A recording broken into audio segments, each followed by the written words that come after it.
ne besojmë. Dhe së dyti, kur unë përshikoj se çfarë u tentua që të bëj me babain tim, pra 3 çështje gjyqësore në 3 vite, sepse doli dhe mbrojti mami dhe babi kundër prindi 1 dhe prindi 2.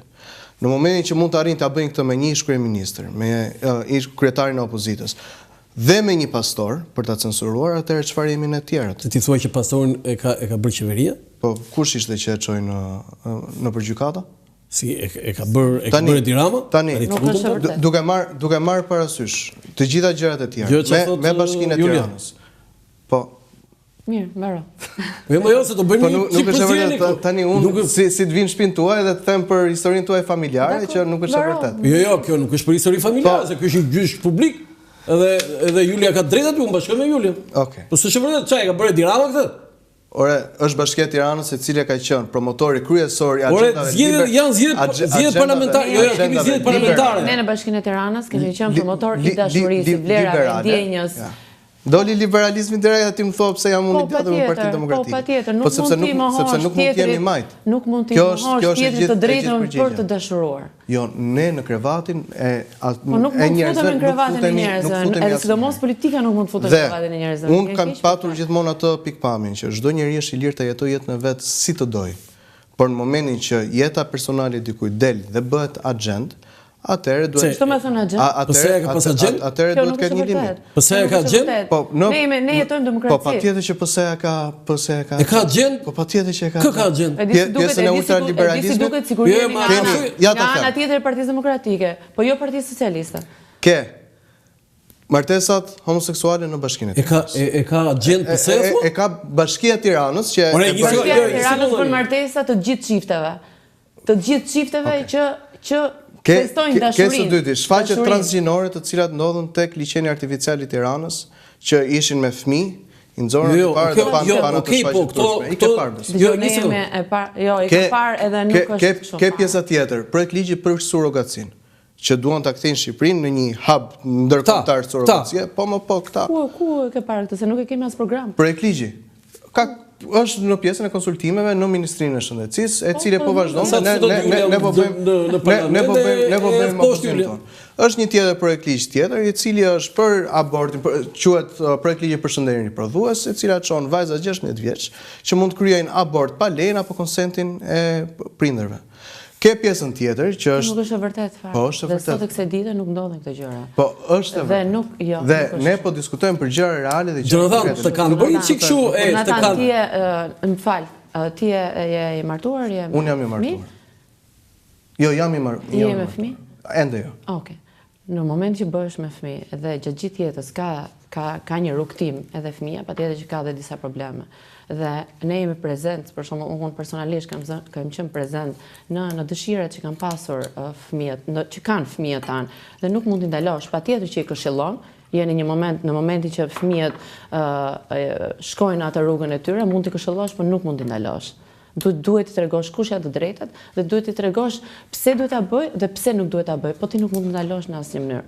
Tani që fëmijët mund të dashurohen me njëri tjetrin dhe ti promovon dashurinë. Ç'është kjo fëmijët dashurohen me njëri tjetrin? Po, pra dashurohen të rinë. Fëmia im. Po, fëmia im dashurohet me fëmijën e një tjetrit, po flas mas moshës 17 vjeç. Do të thotë kur tha fëmijët, fëmia im. Jo fëmijë të rinë, fëmijët tan. Fëmijët tan, se ju kapeni në WhatsApp, po nuk është kjo, nuk është ky thelbi. Ne promovojmë dashurinë dhe dashurinë dhe besimin. Fëmia im. Fëmijë për ka fëmijën e rritur. Ta fëmijën tim që është 20 vjeç. 20 vjeç. Tha fëmijën tim, fëmijët. Jo, pra në momentin që ti përballesh me fëmijën tonë, aty kupton që nuk e forcë ta ndalosh. Fëmia im do bëj atë që mendon vet dhe si i duket të drejtë, sepse ka një rrugtim në edukimin e tij. Po unë nuk mund ta ndaloj kurse të dashuroj atë që do. Dakor? Dhe kjo nuk ka lidhje me politikën dhe kjo nuk ka lidhje me politikën. Okej, e mbyllim këtë diskutim. Julia, te ty tani do kthej. Dhe doja të thosh një gjë. Kur ke lindur, në çfarë viti? Unë kam lindur në 98-ën. Okej. Ti e di historinë e Shqipërisë gjatë gjithë viteve nga sistemi komunist në vazhdim? Ke dëgjuar çfarë është bërë në Shqipëri? Unë di që edhe po them prapë me adherimin tonë në Partinë Demokratike. Edi Rama ka qenë vetëm 2 vite në opozitë, këtë di. Po Po kur ka qenë Sali Berisha dhe Partia Demokratike në pushtet, e di çka ka ndodhur në Shqipëri? Ke pas dy fishim të pensionave, ke pas dy fishim të pagave, ke pas 11.000 kilometra. E para e rrugë. Juli. Kur ishte Berisha president apo Kur kryeminist? ishte dhe kryeminist dhe president. Se ka qenë president zoti Berisha. Shumë mirë. Jo, ka ndodhur 97-98 kur ke lindur ti çfarë muaj? Korrekt 98. Se, do të ti ke qenë 2 muajsh. E di çka ka ndodhur në Tiranë 14 shtator 98-s? A e di ta ka thënë një babi? Ose ka lexuar faktën. I është vënë zjarri gjitha institucioneve të shtetit, kryeministrisë dhe gjitha ministrive rreth rrotull. Dhe kur unë dëgjova në atë turm, tani do vend të djegim gazetën Koha Jon dhe ne kishim shokët atje, kolegët atje, unë jam të verruar se s'kishte celular atje si do dhe vrapur me vrap. Pse them këto, nuk po them që bëni gabim. Absolutisht jo, them një djalë si ty i ri duhet të jetë patjetër te forca jon. Ta bëri thirrje. Julia, për ty, po ti ç'ndodhi? Pse u futën në politikë dhe tregojnë çika të këtu njohin? Kush je ti? Se unë të njoh po. Atëherë unë jam inxhinier i mjedisi, kam punuar prej shumë vitesh, jam investuar në turizëm, jam investuar në mjedis, jam investuar te të rinjt, jam investuar te sporti, te kultura, te arti. Kam punuar me shumë njerëz, jam njeri të reni, kam punuar për politikën, por në backstage, pak më e tërhequr, kam punuar sidomos me fushatat ndryshme të Edi Ramës kur zgjodh për herë të parë në Vlorë deputet. Me sa di unë ti familja jote ishte djathtë. Atëherë familja ime nga babai, po, është djathtë. Dhe kalove me të majtët. Po. Tani këti djathtë i thoja dhe kalove me të majtët. Ka shumë kohë që është shkëputur, pati nuk dua ta them për momentin historinë të madhe, ndoshta në një moment tjetër sepse i takon atij, por si shumë figura. 2-3 fjali. Po ja, si shumë figura të Partisë Demokratike. Nga figurat që themeluan Partinë Demokratike. Në lëvizjen e Vjetorit, po dhe në zgjedhjet e para që bëri Partia Demokratike në 91 dhe ka qenë organizator i fushatës për jugun, që ka qenë shumë më vështirë ndryshimi i mentalitetit të asaj kohe. Lili Dhama. Po, dhe çfarë të ka thënë kur ti vendose çfarë të tha? Atëherë unë sigurisht në fillim ai e ndjek këtë rrugtimin tim në Partinë Socialiste.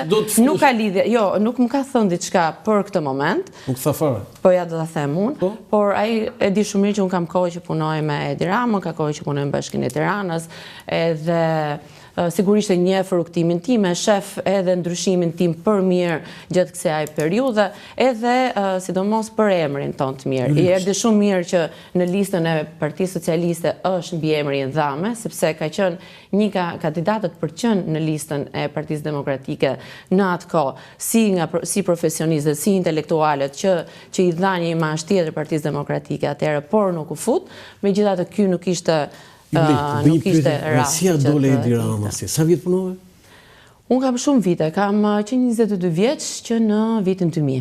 Do të kur u bë Rama për parë kryetar bashkie që garoi me Besim Safaj. Kur ishte ministër kulture dhe pastaj. Dhe sa vite punove me Edi Rama? Dhe kam punuar shumë vite deri në 2015 që u futa në Partinë Socialiste. Do të thotë deri 2011 që ishte Rama kryetar bashkie, në 3 mandate ti ke qenë aty. Po.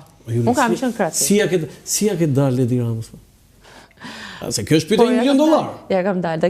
Kjo ndoshta është arsye që tani kam gjetur momentin që ti ri akoma më. Po si ja ke dalë? Se Rama nuk është i lehtë tani, themi kështu. Pasu nuk jam e lehtë për të ndikuar. Di çfarë bën kjo? Ato aktivitetet e bashkisë kur ishte Rama kryeministër, merrte në telefon pa njohur fare. Shikoj se unë dua se ka ndodhur kjo. Po prit të dalë, jo, po prit se unë do vi aty edhe të do të mbushte me ta. Unë jam njëri Jonathan që në momentin që kam të drejtë dhe mbrojtje të drejtat e njerëzve që kanë të drejtë, unë ta shqyej derën. Vi aty, ta çaj derën në kuptimin e kësaj që marr atë që duhet për njerëzit. Dhe kjo është shumë e zëmër të madhe ti, prandaj. Dhe unë eci me shumë besim te Zoti dhe shumë besim te zemra dhe te dashuria. Më duke se jam morë e votën Jonathanit. Ke zemrën e madhe. Jonathan, tani, kam një pyetje për të dy. Cili është idhulli juaj në politikë? Nuk kam idhull në politikë. Unë idhull kam vetëm Zotin. Po si do shkosh ti kështu, si thaj, nuk mund thuash ke idhull. Ore, idhull në politikë do të thonë atëre model. Ndoshta se fjala idhull është idol është. Po shikoj, një nga modelet që për politikën aktuale apo në historinë shqiptare. Aktuale se ti tani do futesh. Po ke raste shumë. Në Shqipëri. Po, një nga modele për shkak është të moralizoti. Ai është modeli yt. Pse? Çka ka arritur të moralizojë? Një nga, sepse çka ka arritur të moralizojë? Shiko, po ne kemi 12 vite në opozitë. Pra, për të diskutuar pa arritje, duhet të diskutonim nëse do ishim relata të tjera që do ishim në qeveri. Jo. Po pse ke model atëre? Çfarë përqendi, çfarë vlerëson ai? Po ja të bëj analizën e disa personave. Për të moralizuar, më pëlqen qytetaria. Dhe më pëlqen pjesa që është gjithmonë i qetë, do e arrin atë që do me një artikulim prej qytetari. Dhe i vendosur për të çuar kauzën e tij përpara, siç është kauza e të përndjekurve politik. Ke pastaj persona të tjerë që janë pjesë. Ju e dini që gjyshi i tij është përshkatuar në 45-ën? Po, e kam dëgjuar.